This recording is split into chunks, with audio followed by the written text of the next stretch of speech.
Right, this prayer carpet needs to be cut individually. As you must see in my previous video, this beautiful designed classic carpet that came from Turkey was used in our local mosque.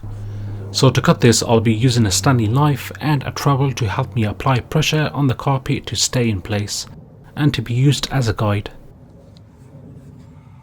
You may need a few strokes to cut the carpet, as this depends on how sharp the standing knife is.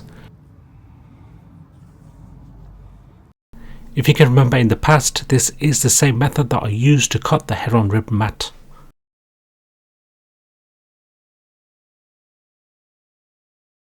Other professional cutting tools are available as an option, but for now this will do.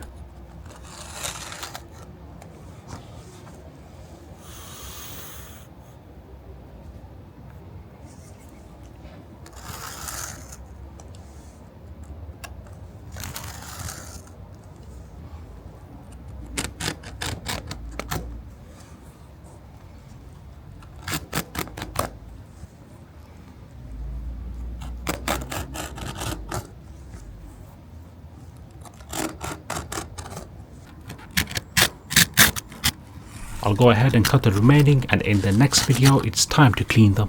Take care, peace.